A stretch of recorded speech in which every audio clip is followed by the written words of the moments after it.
Siempre me gustó el cómic, era muy apasionado del cómic y acabé haciendo cómic. Siempre me gustó dibujar y acabé ganándome la vida con el dibujo, ¿no? Dentro del mundo del dibujo animado. Mi manera de entrar, como digo, fue un poco por fortuna, porque entré en un estudio de animación muy joven, con 18 años, en Lápiz Azul, que estaba además cogiendo unas producciones súper interesantes, que estaban trabajando ya para Disney Televisión, que me propusieron, y empecé a trabajar en la adaptación de Tintín a los dibujos animados. Pues digamos que llegó antes casi me caí dentro de la marmita del dibujo animado y de esto de contar historias, ¿no? ¡Ahí vienen! Demasiado tarde para renunciar. Teníamos muy claro que no nos gustaba la manera en la que se hacía entonces, en la que funcionaban los estudios, básicamente porque trabajaban con un régimen de freelance. Casi que eran estudios pues subsidiarios, cogían el trabajo y lo repartían entre gente externa prácticamente, ¿no? Aunque a veces se trabajaba en estudio, jamás se contrataba a las personas, etc. Y nosotros pues teníamos una idea clara de cómo queríamos hacerlo. Y fue un poco el estudio, la creación de Tridente respondió a esa necesidad, ¿no? Por un lado nos gusta hacer animación, por otro lado lo queremos hacer de otra manera, autónoma, pero pues eso, creando una especie de estructura que entonces no existía. Si nos retrotraemos al tiempo en el que empezamos a hacer Blacksad, Juanjo y yo, son finales de los años 90. A finales de los años 90 prácticamente no había industria del cómic en España, y sobre todo lo que no existía era una industria del cómic, de ese tipo de cómic, del cómic publicado en álbum o en otro formato que no fuera revista, ¿no? Incluso las revistas estaban cerrando y muriendo. Apenas quedaba El Víbora, Cimoc, e incluso esas pues cerraron a finales de los 90. Entonces, pues casi porque era lo que tocaba, el proyecto que hicimos a Pachas, que era Blacksad, lo presentamos directamente en Francia, sabiendo que allí teníamos más posibilidades porque existía un mercado editorial para ese tipo de historias. Blacksad en origen son un par de historietas en blanco y negro que hice yo. Las escribí y las dibujé. Y mi intención, en un principio, entonces no estaba Juanjo en la ecuación, era publicarlas en alguna revista, porque como decía antes, solo quedaban revistas en España. Entonces hice un par de historietas de género negro, pero protagonizadas como por animales, ¿no? Para mí la inspiración venía sobre todo, primero del género negro, que siempre me había gustado mucho, tanto en cine como en literatura, el género negro además más clásico, el de Chandler, el de Dashiell Hammett, y las películas, pues las de Friedland o Orson Welles, pues toda esta época dorada de los años 40 y 50, ¿no? Del cine. Y por otro lado, pues el cómic policíaco, pues como Alex Sinner o de Tardi, ¿no? Que utilizaban además un blanco y negro muy radical y que me gustaba mucho. Eso es el primer Blacksad, es el germen. Fue azar porque resulta que la primera editora de Blacksad en Italia, Patricia Zanotti, es la persona que tiene los derechos de Corto Maltés, ¿no? Entonces nos conocíamos desde hace algún tiempo, de haber ido a promocionar Blacksad en Italia, al Festival de Lucca sobre todo, que es uno de los festivales más importantes de Europa. Me propuso escribir los guiones.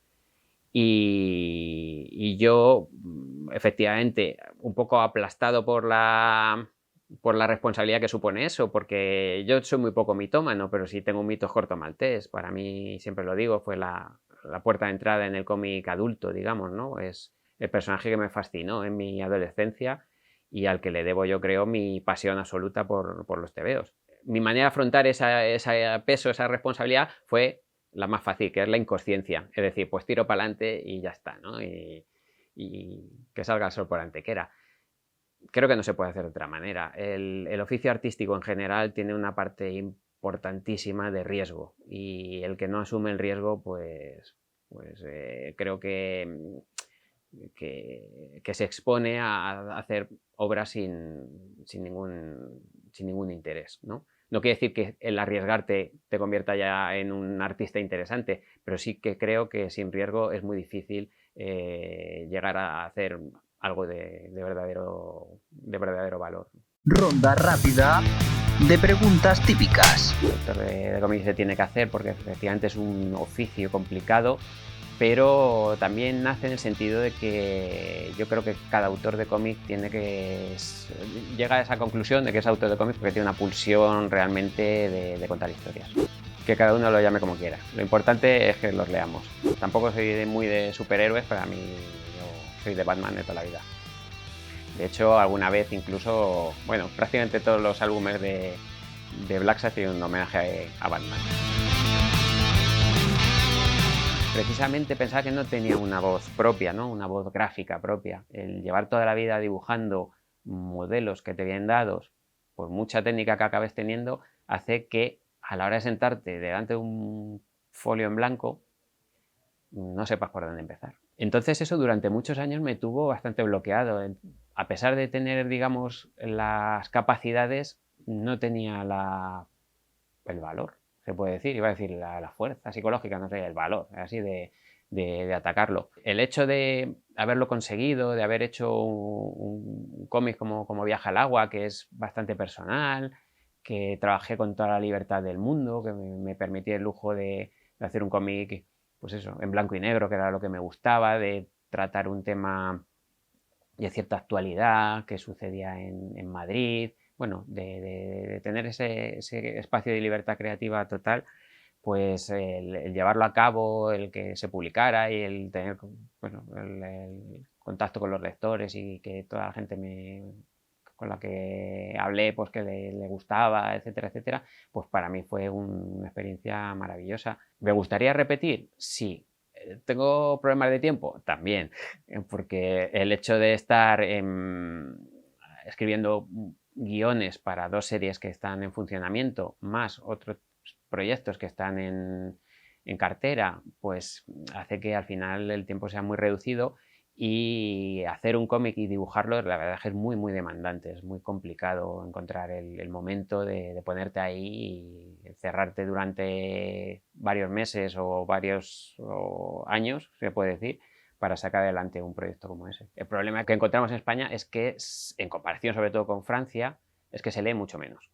Ya está, es tan sencillo como eso. Entonces, nuestra industria tiene calidad, tiene un montón de autores buenísimos, tiene editores valientes y que están dispuestos a dar lo mejor de sí mismos, pero tenemos pocos lectores. Entonces es un mercado pequeño, minoritario, que no da para, bueno, pues para que mucha gente viva de él. Y eso es lo que fuerza que la mayor parte de los profesionales españoles pues acaben trabajando para otros mercados, sea el americano o el francés. Las nuevas generaciones pues ya ven el cómic de otra manera, están más habituados porque ha entrado en consideración en el mundo de la cultura. Todavía hay mucho que hacer, pero bueno, ya, por ejemplo, la creación del Premio Nacional le dio un cierto lustre, le dio una cierta presencia en los medios de comunicación generalistas, que era importante. La barrera de la librería especializada pues ha ido cayendo también, entonces la librería generalista también ha abierto sus puertas al cómic porque ve que hay un público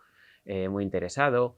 El hecho de que se hayan multiplicado los formatos, el que, bueno, ya no está limitado a la grapa, a la revista, sino que ahora hay grapa, revista, novela gráfica, los temas pueden ser cualquiera, el álbum europeo sigue funcionando muy bien también. Bueno, todo eso ha hecho que la consideración del cómic como algo infantil pues haya ido cada vez siendo una cosa del pasado. Queda por hacer, pero está mucho mejor a ese nivel. Nosotros llevamos años discutiendo, por ejemplo, sobre el tema de la novela gráfica o si era mejor el mundo de las revistas, que si la desaparición del kiosco, que si la amenaza del manga, que si... Al final, el que sobrevive es el que se adapta y el cambio está presente siempre. Entonces, el tema que comentas de las plataformas y de audiovisual es el cambio que tenemos en marcha en este momento y que efectivamente hay que aprovecharlo. Hay tanta necesidad de ficción, o tanta demanda, mejor dicho, de ficción, que de repente los estudios, las plataformas, etcétera, han descubierto que el cómic es una cantera prácticamente inagotable, entre otras cosas porque la acaban de descubrir casi recientemente y porque existe una capacidad técnica y una capacidad presupuestaria, digamos, para adaptar muchas historias que antes pues, eran muy difíciles. Prácticamente desde que salió Blacksad hubo un productor francés, Thomas Langman, que compró los derechos de adaptación. Los tuvo en propiedad durante pues, casi 15 años o algo así, y al final pues le caducaron, no entró nunca en producción, y ahora mismo pues hay otra productora que los ha comprado a su vez y estamos un poco en el mismo punto. ¿Qué es lo que pasa con el audiovisual? Pues que yo que lo conozco un poco de la época de haber tenido el estudio, de haber trabajado en animación, hay un componente que hace que las cosas sean muy aleatorias, ¿no? Y es que necesitas mucha gente implicada para que un proyecto salga adelante. Todo se hace en régimen de coproducción, series potencialmente o películas potencialmente caras como Blacksad, porque necesitaría una inversión importante pues, en efectos especiales para hacer a todos los personajes como animales, porque es una historia de época, etcétera, pues hace que haga falta mucho dinero, haga falta mucha gente implicada, y poner mucha gente de acuerdo siempre es difícil, en audiovisual y en cualquier cosa.